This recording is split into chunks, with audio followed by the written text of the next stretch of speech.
Purport by His Divine Grace, A.C. Bhaktivedanta Swami Prabhupada.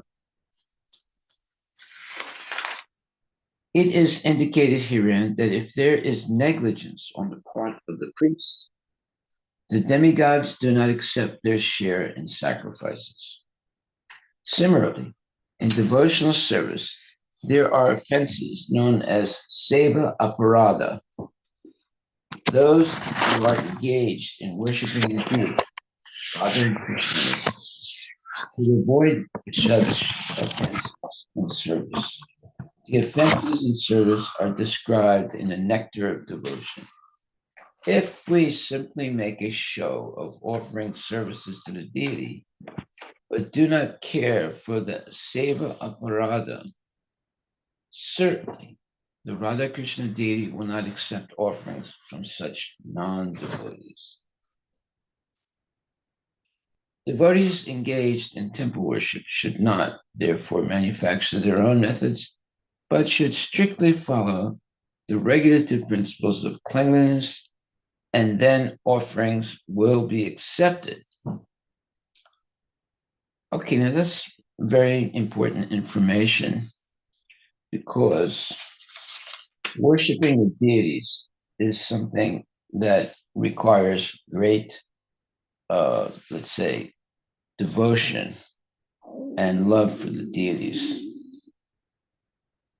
If we commit offenses in the service to the deities uh, and not really take care of them, that is called seva aparadas.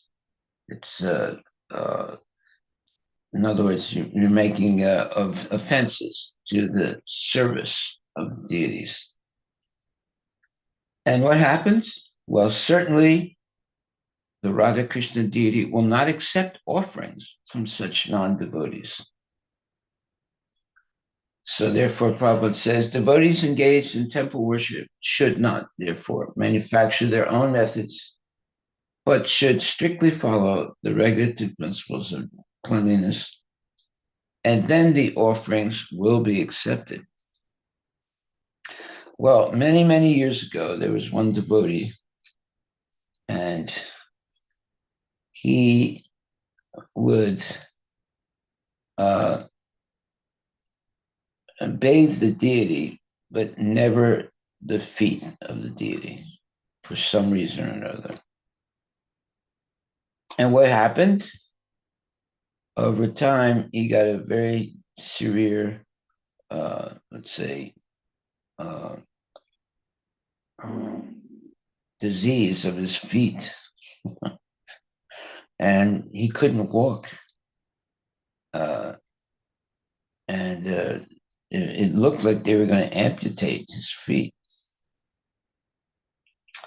They almost did. And he suffered a lot. Why?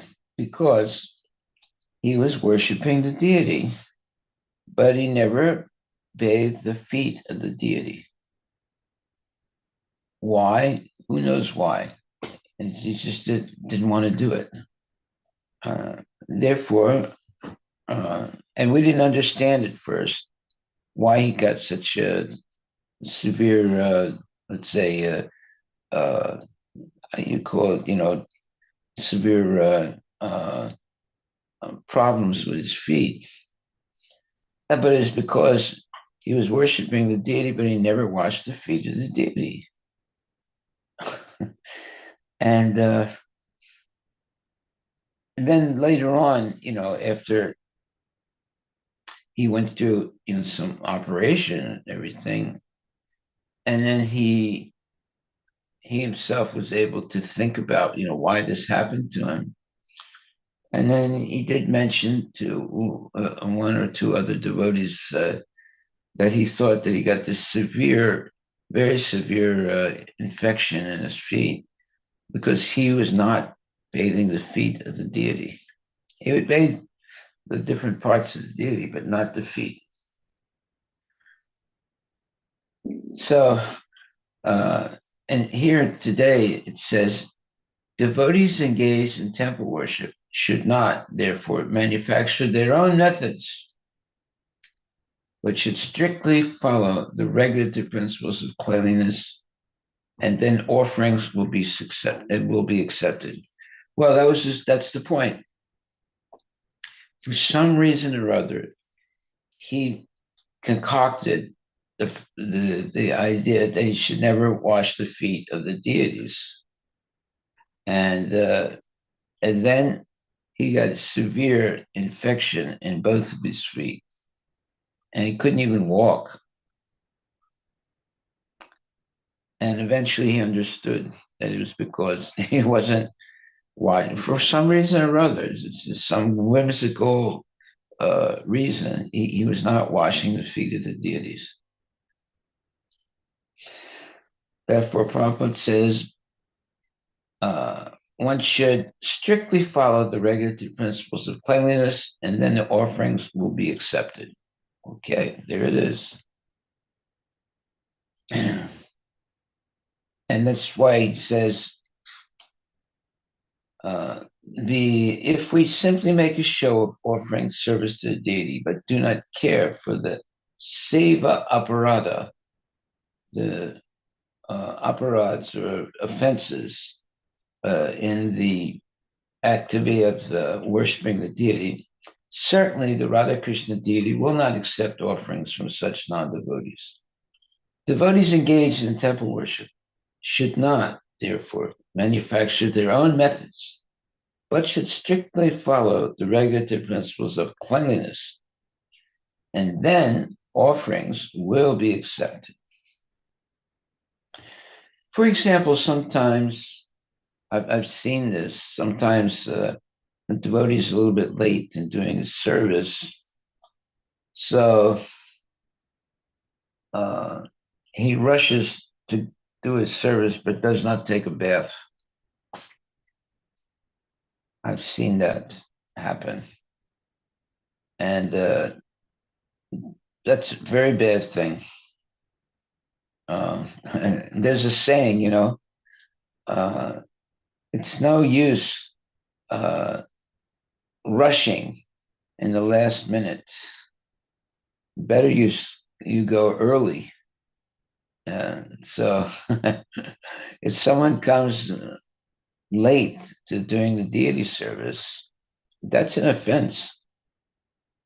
That's why you have to be very careful about having some responsibilities for the deity.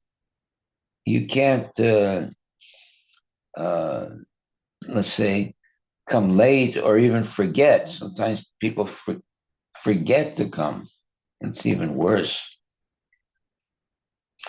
So we don't want to commit seva aparada, the offense in the process of doing service to the deity.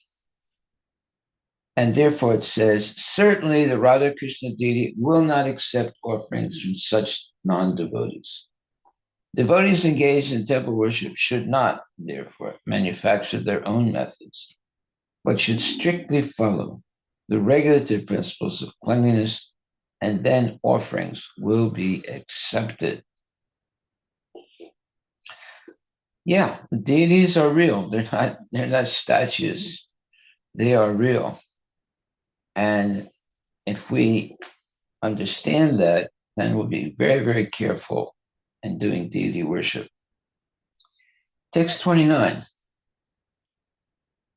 Maitreya explained that King Anga, after hearing the statements of the priests, was greatly aggrieved. At that time, he took permission from the priests to break his silence and inquired from all the priests who were present in the sacrificial arena.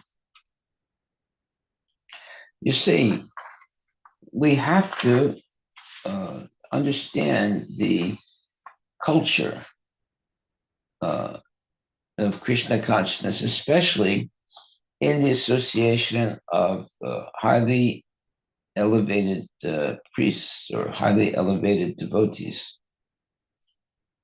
So I remember one time I was listening to my father who was speaking to my uncle, and they were talking about cigarettes, And at one point, I interrupted them and said, "Oh yeah, I know about that." And they both looked at me. They said, "What do you mean you know about that?" You know. And then they said, "Don't ever talk like this again. This is you're insulting us, thinking that you can sit here like An adult. not as a child, but as an adult, and talk. You know, whenever you're with us, don't say anything. So, and in other words, what I said was, oh, I know about that, about something they were talking about smoking and things like that. And they both stopped and they looked at me, and my father was really upset. Right? Said, don't say anything when you're with me. So, uh, if we simply make a show of offering service to the deity, but do not care for the seva aparada, meaning offenses committed during offering service, certainly the Radha Krishna deity will not accept offerings from such non-devotees. Devotees engaged in temple worship should not, therefore, manufacture their own methods, but should strictly follow the regulative principles of cleanliness, and then offerings will be accepted. Okay? There's a saying cleanliness is near to holiness. Or cleanliness is like holiness, especially in deity worship, is very important. If someone is late for deity worship, that is very offensive. Or if someone forgets to perform the service to the deity, that's really offensive. But if someone, because they're late, they don't take a shower, that's also offensive. So we have to be very careful in deity worship, and we have to be very strict about our scheduling, our time.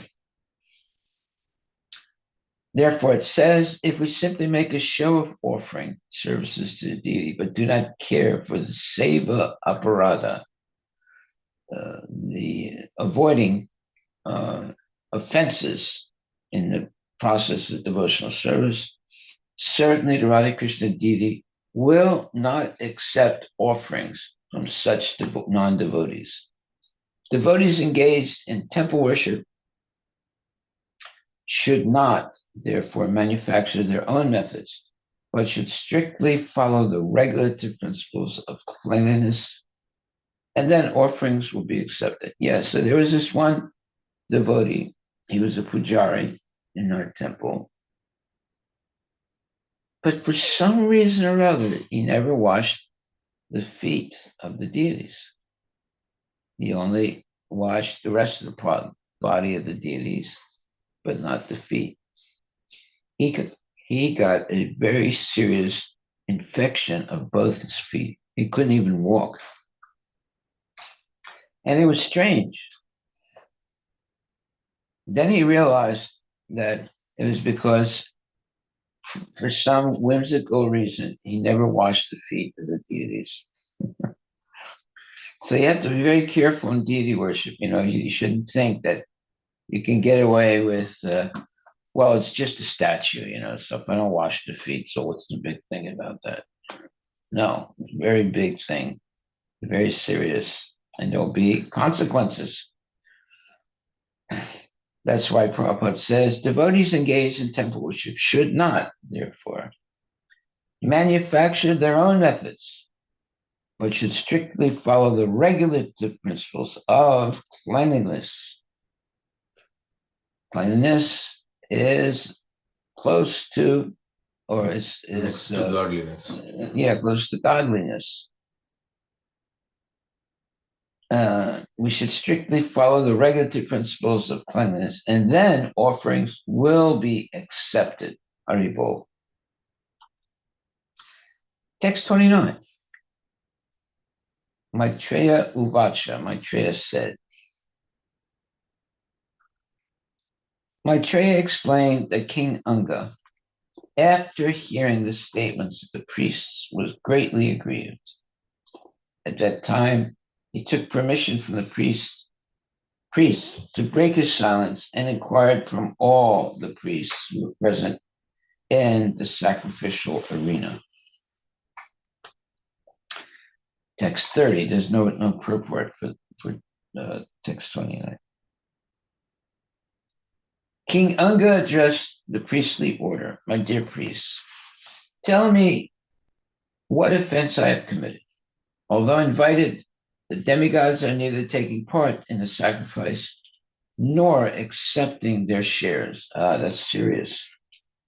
That means that whatever service that has been performed, it's not acceptable. Let's see what it's going to say now. Text 31. The head priests said, O king, in this life, we do not find any sinful activity even within your mind.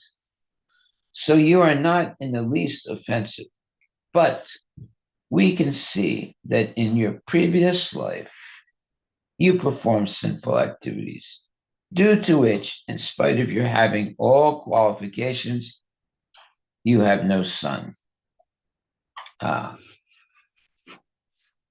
Yeah. Purport by His Divine Grace, A.C. Bhaktivedanta Swami Prabhupada. The purpose of marrying is to beget a son, because a son is necessary to deliver his father and forefathers from any hellish conditional life in which they may be. Chanakya Pandita therefore says, Putra hinam grinam sunyam. Without a son, married life is simply abominable.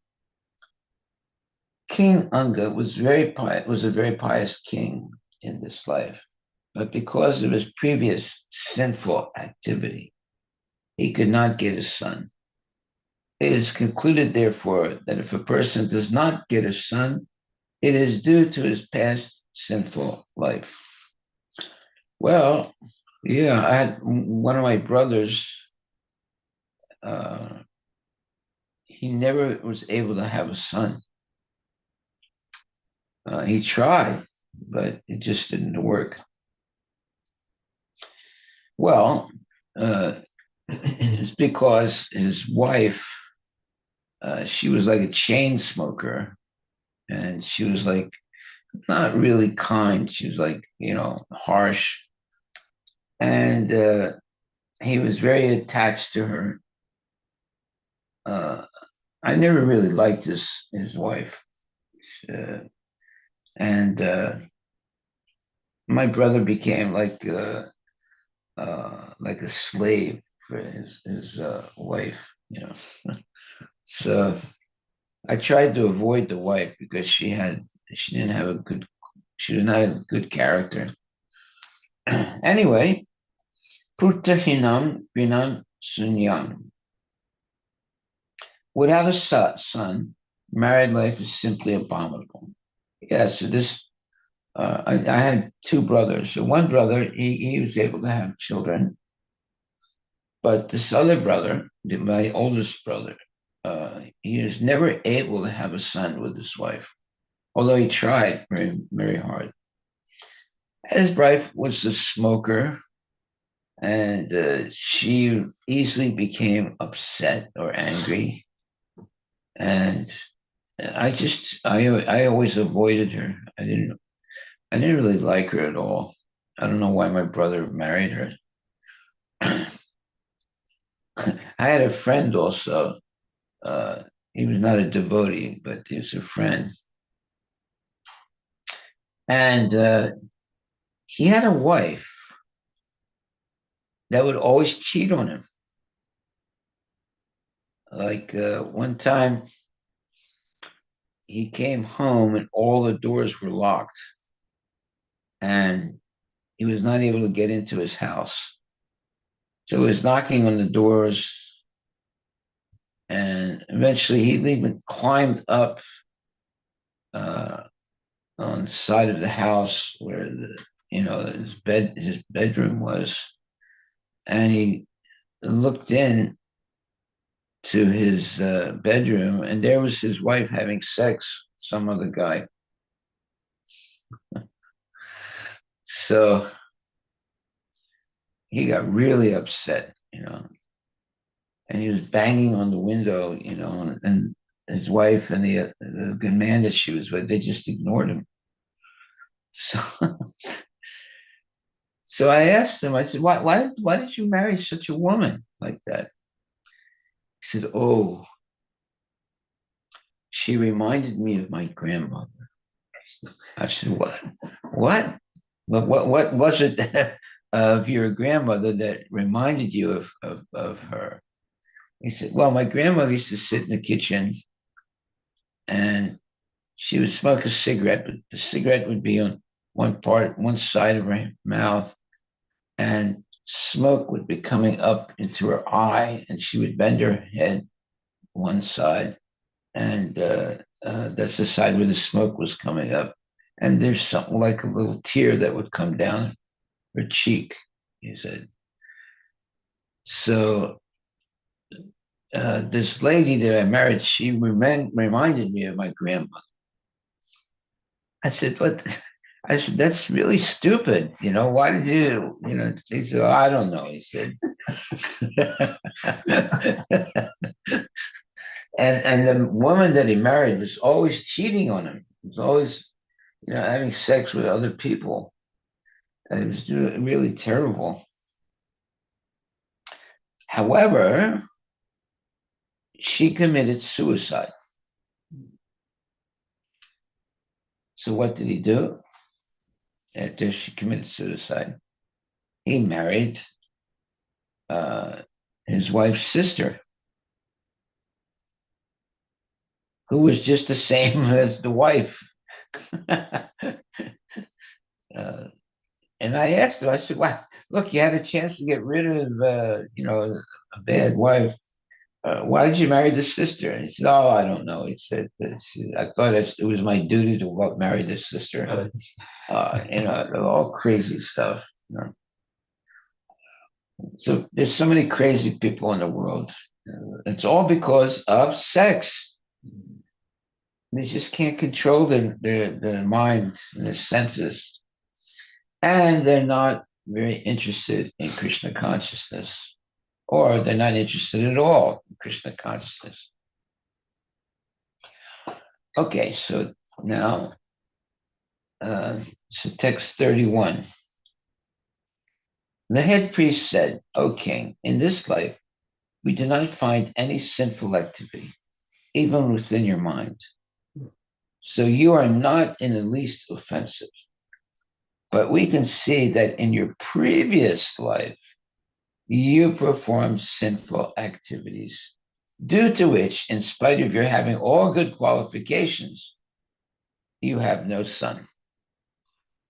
Yeah, my one brother, he got a son and a daughter, but my other brother, the oldest brother, he was never able to have a son or a daughter, no matter how hard he tried. Purport: the purpose of marrying is to beget a son, because a son is necessary to deliver his father and forefathers from any hellish conditional life in which they may be. Chanakya Pandita therefore says, Putra hinam grinam sunyam. Without a son, married life is simply abominable. King Anga was a very pious king in this life, but because of his previous sinful activity, he could not get a son. It is concluded, therefore, that if a person does not get a son, it is due to his past sinful life. Yes, so I had two brothers. So one of them was able to have a son and a daughter, but this other brother of mine was never able to have a son, although he tried. That means he had some past sinful activities, according to this purport. Text 32. O king, we wish all good fortune for you. You have no son. But if you pray at once to the Supreme Lord and ask for a son, and if you execute the sacrifice for that purpose, the enjoyer of the sacrifice, the Supreme Personality of Godhead, will fulfill your desire. Wow. I should have shown this verse to my brother. Hare Krishna Maharaj. I have one question. You said that because of the brother, your brother, he couldn't get a son because of his past karma. So that, but can that also mean that his wife didn't get a son instead of his brother? So like if his brother didn't have past karma, could it also mean it was his wife that the past karma? Or does it Well, also?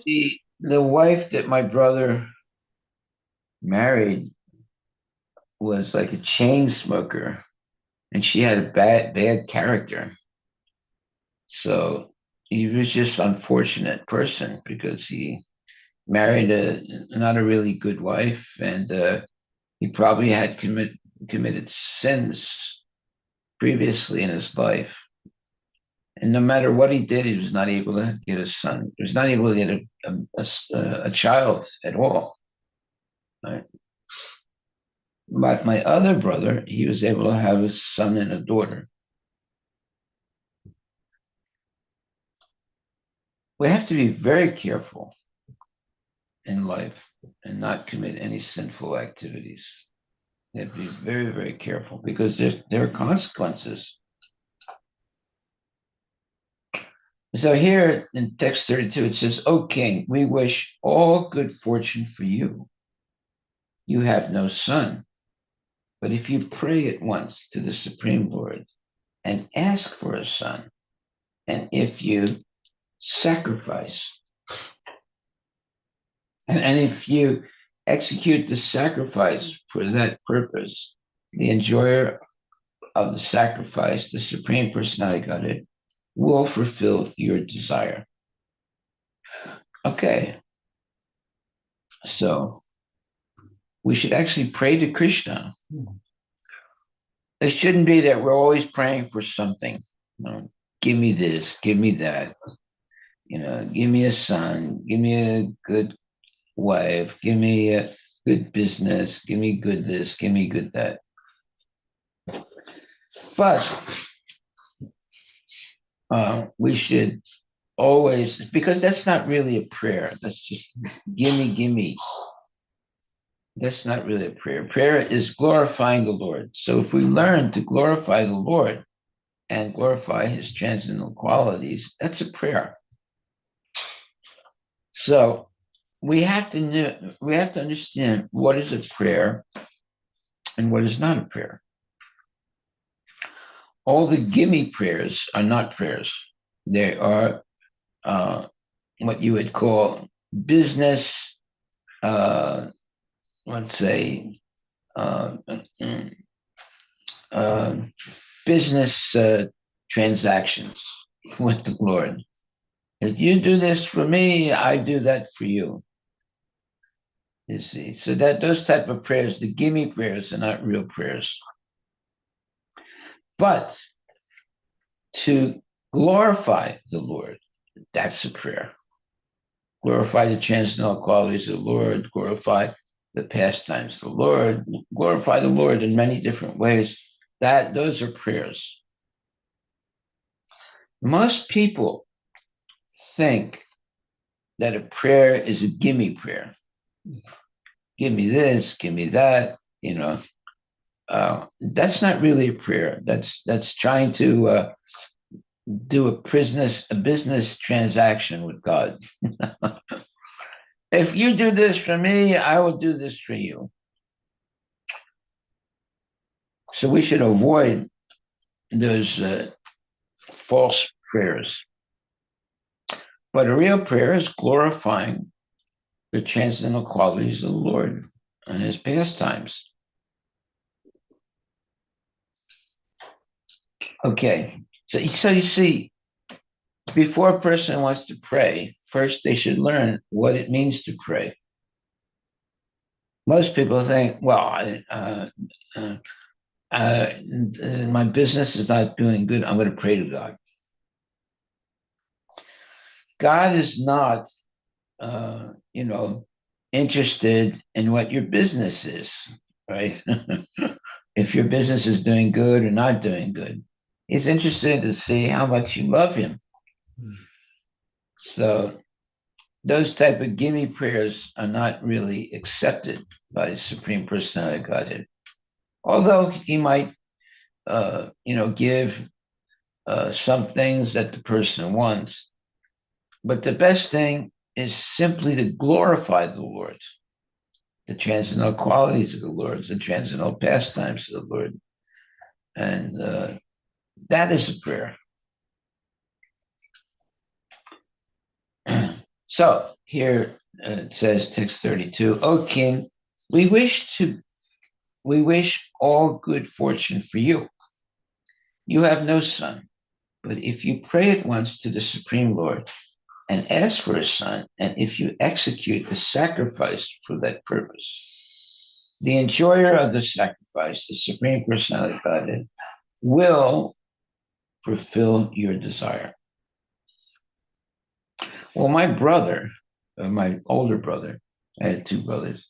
My older brother, he never had a son, and he never prayed for a son.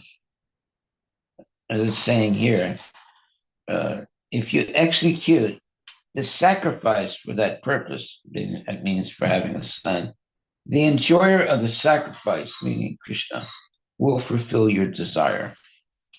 So my brother was not really spiritually inclined. He was not offensive. He was respectful, but he was not really religious. He liked, gambling. He liked prostitutes and things like that. So although he was not, cruel or mean, but he just didn't have knowledge of God, of Krishna consciousness. He was respectful, but he was not really knowledgeable. And therefore, uh, according to his karma, he did not have any children, although he tried. Hare Krishna Text, Maharaj, yes. did your first brother did did your first brother have like good karma? Did he have a good wife, so that's why he got two children? Well, the lady that he married was not really a nice person. She smoked, and she would get angry quickly, and so forth. You know, but he was attracted to her for some reason or other. Oh, I meant the second brother. Sorry, like the younger brother. Well, both of my brothers were not really spiritually inclined. Uh, they were, they smoked, they ate meat. They would sometimes go to church, like on Easter and Christmas, and that was it. You know, but they liked to go and gamble. They loved to gamble. You know, sometimes they would stay up 3 days just gambling. And so they had these really bad habits. That was their problem. Uh, they thought that this was their real pleasure in life, this gambling and hanging around with prostitutes and things like that. It was very bad. Yeah, I remember one of my brothers, every day he would be studying horses to decide which horse he was going to bet on that day.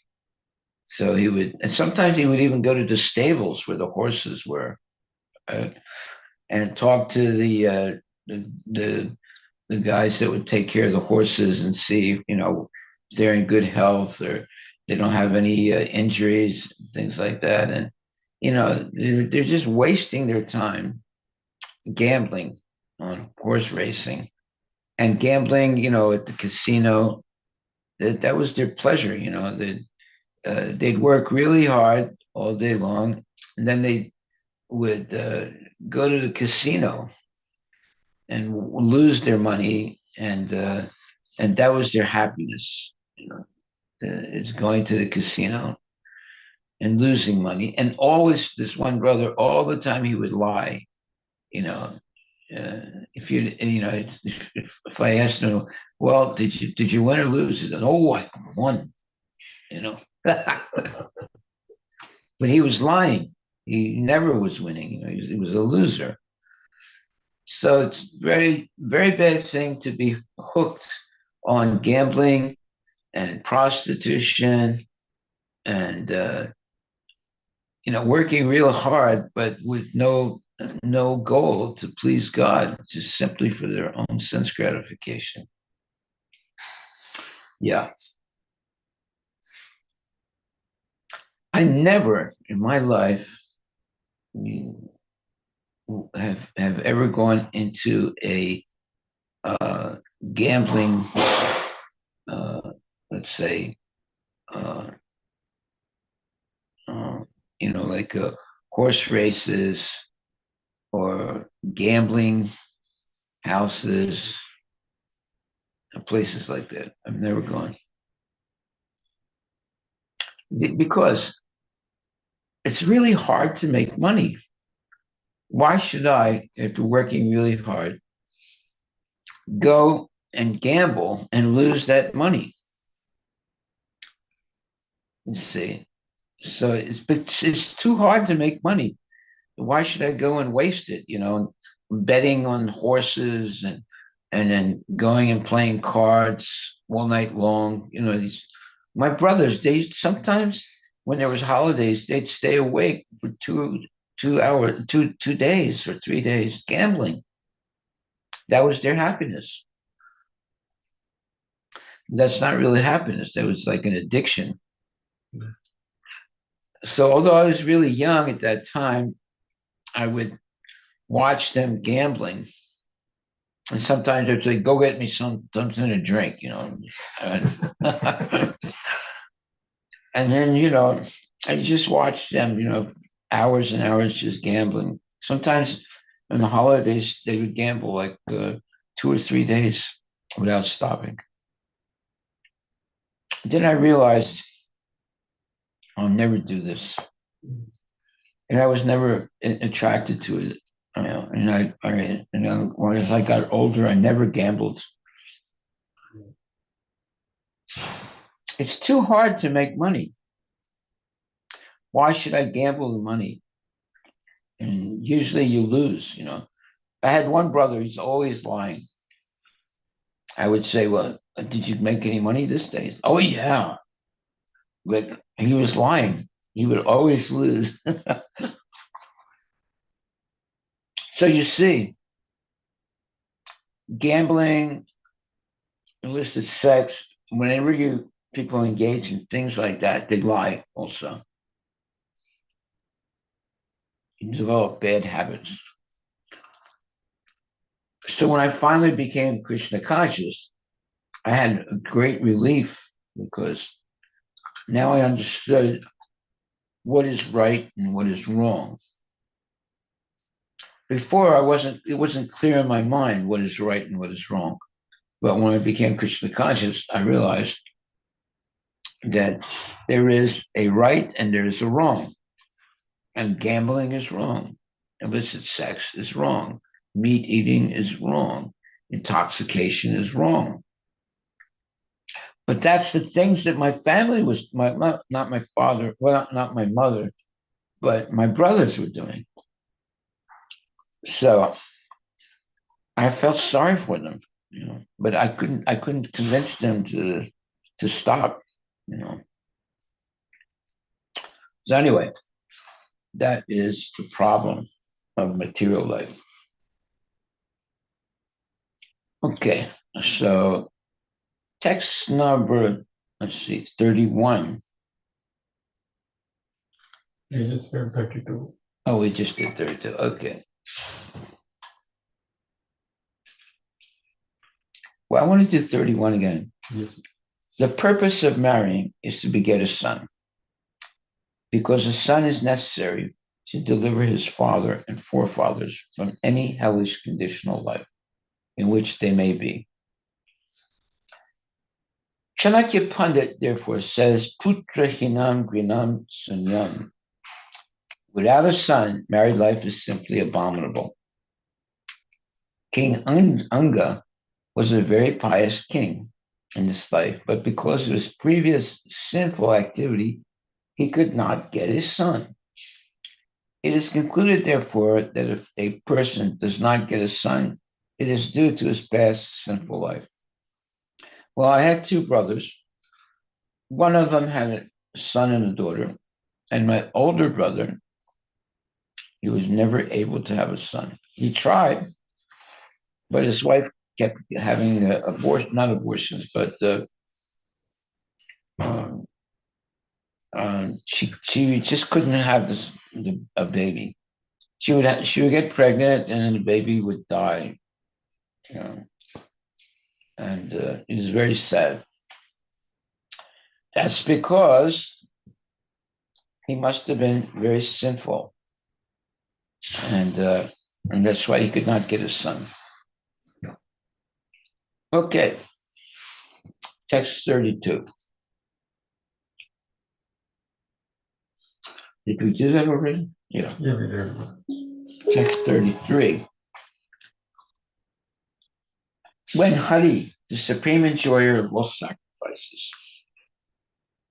is invited to fulfill your desire for a son, all the demigods will come with him and take their shares in the sacrifice.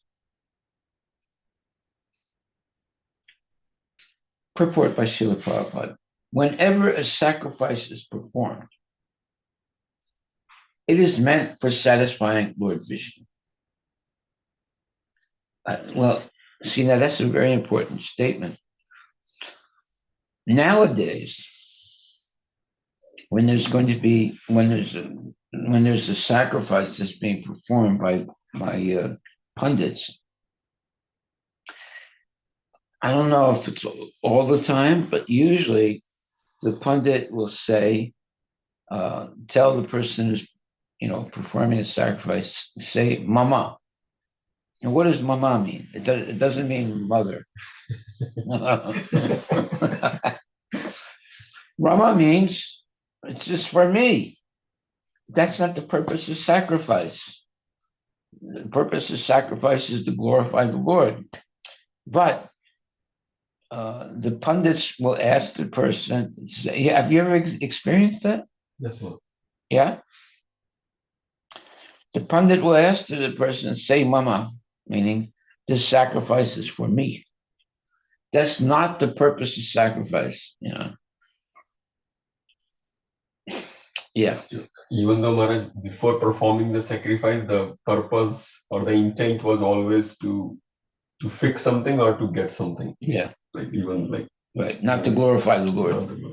It's very little. Well, glorification is also there, but little bit at the bottom. But primary purpose was to get something or fix some problem. Yeah. I remember, let's see, a long time ago, there was some problem that took place. I forget exactly what it was. But for about 3 weeks, a lot of people came to the temple. There's some problem that happened, political problem or something, and it looked really bad, you know. So people got scared. They started coming to the temple. But after the third or fourth week, they stopped coming again. When they saw that, it wasn't as bad as they thought. Yeah. So there's a saying, while crossing the river, one prays. But when they get on the other side of the river, they forget.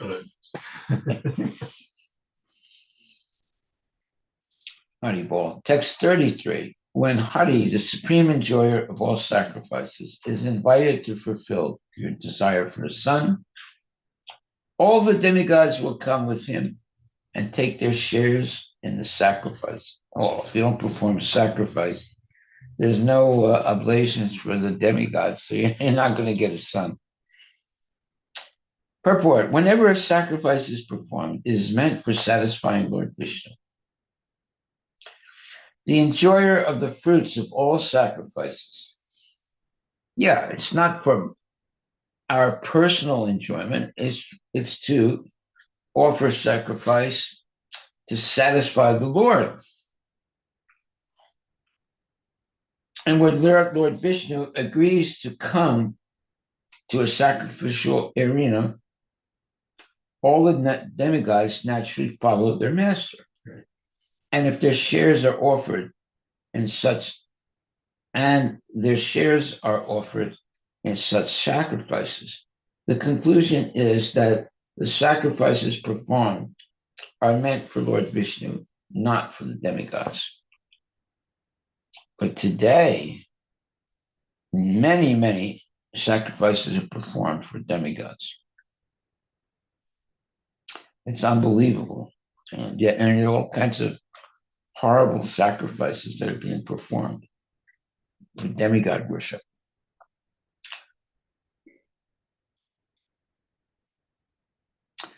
Yeah, and people they like the sacrifices for Ganapati, for Kali Mata, and so forth.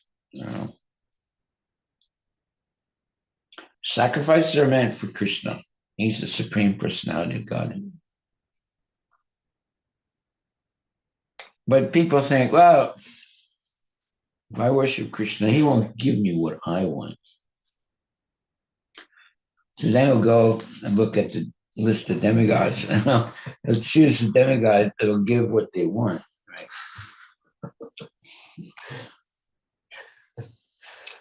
This is like trying to buy a car. You see which car can give you the most the most sense gratification. So they do the same thing. They choose that demigod that will give them the most sense gratification. Whenever a sacrifice is performed, it is meant for satisfying Lord Vishnu, the enjoyer of the fruits of all sacrifices. And when Lord Vishnu agrees to come to a sacrificial arena, all the demigods naturally follow their master, and their shares are offered in such sacrifices. The conclusion is that the sacrifices performed are meant for Lord Vishnu, not for the demigods. Well, sometimes Hindus will perform sacrifices and they will put many different sacrificial offerings for the different demigods. When Krishna conscious people offer sacrifices, we don't do that. We just offer the sacrifice to Radha and Krishna, or just Krishna deities. But the Hindus, they'll have sacrifices and they'll put, sometimes 15, 20 different plates down. This is for this demigod, this is for that demigod, and so forth. So That's if you satisfy Krishna, all the demigods will be satisfied. That should be understood. So when Hari, the supreme enjoyer of all sacrifices, is invited to fulfill your desire for a son, all the demigods will come with him and take their shares in the sacrifice. Purport. Whenever a sacrifice is performed, it is meant for satisfying Lord Vishnu, the enjoyer of the fruits of all sacrifices. And when Lord Vishnu agrees to come to the sacrificial arena, all the demigods naturally follow their master, and their shares are offered in such sacrifices. The conclusion is that the sacrifices performed are meant for Lord Vishnu, not for the demigods. There it is. That is the authoritative answer. All sacrifices are meant for Krishna, not for the demigods. So even when Lord Krishna, he had to instruct his family members, his father. His father was doing sacrifice for Indra. He said, "No, you don't have to do this." No, what do you mean we can't do this? We shouldn't do this. If we don't do it, I mean, we're farmers. And if you're stopping us from worshiping Indra, then how are we going to have rain for our cows and our crops and things like that? But Krishna had said, no, no, no, you can't do this. So he stopped his father from performing sacrifices for Indra. And what happened? And Indra ordered some very, let's say, horrible rain personalities to make the rain fall down, and it looked like, everyone was going to die. But everyone took shelter under Krishna. And eventually, Indra saw that he couldn't defeat the Krishna, who was appearing at that time as a young, very young boy. So Krishna convinced his father not to do the worship for Indra, but simply worship Govardhan. So the father said, "What?" I said, "It's even you say worship a mountain, but there's no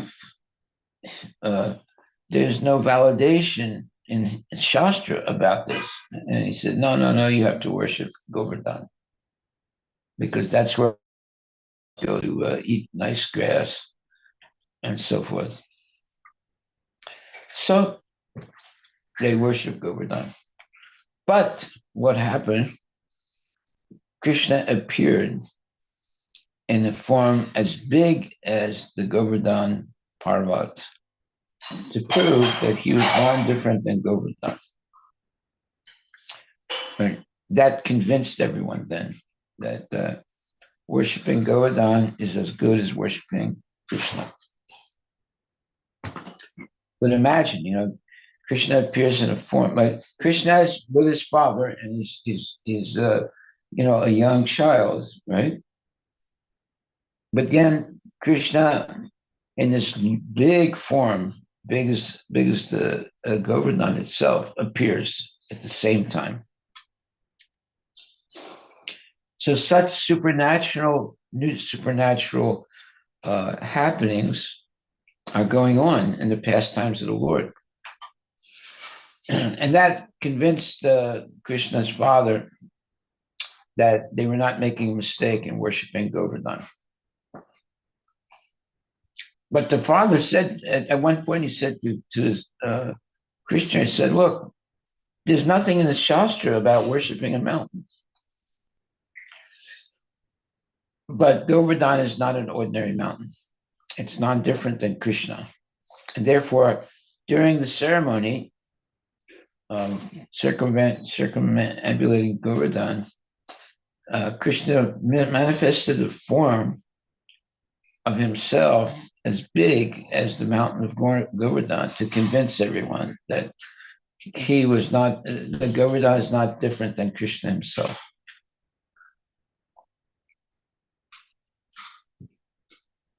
So even in ancient times, people were worshiping demigods. And to teach them that you don't have to worship demigods, Krishna appeared, and these different pastimes took place, and eventually people began to understand that Krishna is the supreme personality Godhead, and there's no need to worship any demigod. Okay, so in this purport 34, it says, in the Bhagavad Gita, the Lord says that he awards benedictions to the worshiper according to his desire. His, meaning the worshiper's desire.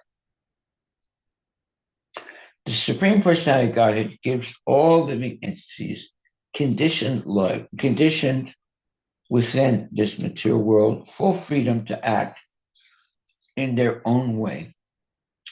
But to his devotees, he says that instead of working in that way, it is better to surrender unto him, meaning unto Krishna, for he will take charge of the devotee. That is the difference between a devotee and a fruitive actor. The fruitive actor enjoys only the fruits of his own activities, but a devotee, being under the guidance of the Supreme Lord, simply advances in devotional service to achieve the ultimate goal of life, to go back home, back to Godhead. The significant word in this verse is kaman, which means sense gratificatory desires. A devotee is devoid of all kaman. He is anya bilasita sunyam. A devotee is always devoid of all desires for sense gratification. His only aim is to satisfy or gratify the senses of the Lord. That is the difference between a karmi and a devotee. So, a karmi is working to satisfy his own senses, and a devotee is using his senses to please the senses of Krishna. So that is what arti is. Arti, you're offering pleasurable things to the senses of Krishna with different types of paraphernalia. And that includes also praying to the Lord and bowing down to the Lord, offering incense to the Lord, offering nice food to the Lord, and so forth, bathing the Lord, dressing the Lord, undressing the Lord, dressing the Lord. So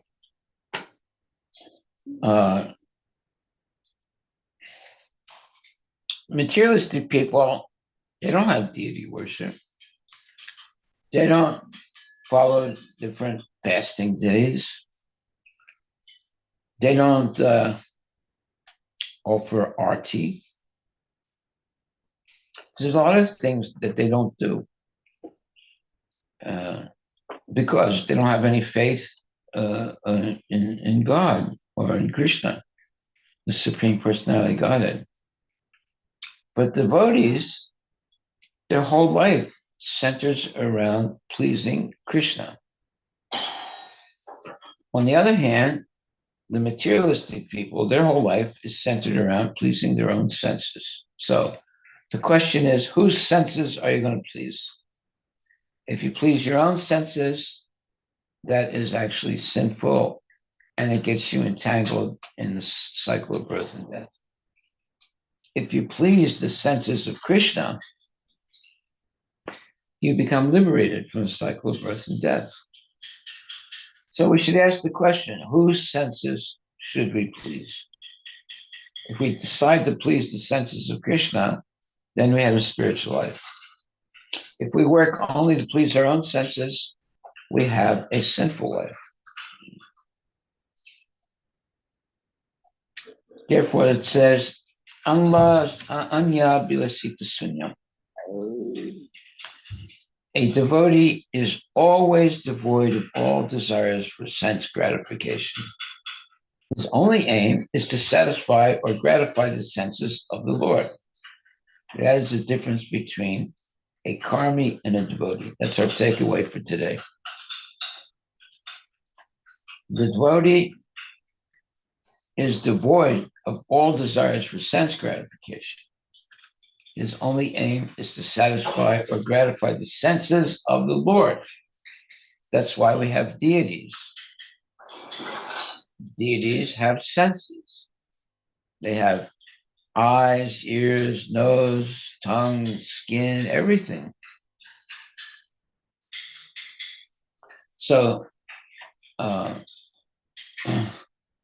a devotee is devoid of all kaman, meaning he is anya vilasita sunyam. A devotee is always devoid of all desires for sense gratification. His only aim is to satisfy or gratify the senses of the Lord. That is the difference between a karmi and a devotee. That's our takeaway for today. Thank you very much, my dear devotees. Now you know the difference between a karmi and a devotee.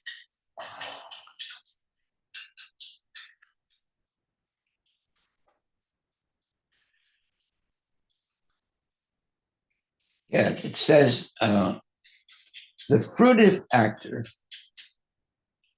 enjoys only the fruits of his own activities. But a devotee, being under the guidance of the Supreme Lord, simply advances in devotional service to achieve the ultimate goal of life, to go back home, back to God. The significant word in this verse is kaman, which means sense gratificatory desires. A devotee is devoid of all kaman. He is anya vilasita sunyam. A devotee is always devoid of all desires for sense gratification. His only aim is to satisfy or gratify the senses of the Lord. That's what deity worship is, satisfying the senses of the Lord. That is the difference between a karmi and a devotee. So the karmi wants to satisfy his senses, and the devotee wants to satisfy the senses of Krishna. That is our takeaway today. Hare Krishna. Hare All glories to Srila Prabhupada ki jai. Hare Krishna, Hare Krishna, Krishna Krishna. Hare Rama, Hare Rama. Ram, Hare. Okay, thank you very much, my dear devotees. Unless anyone has a question or comment.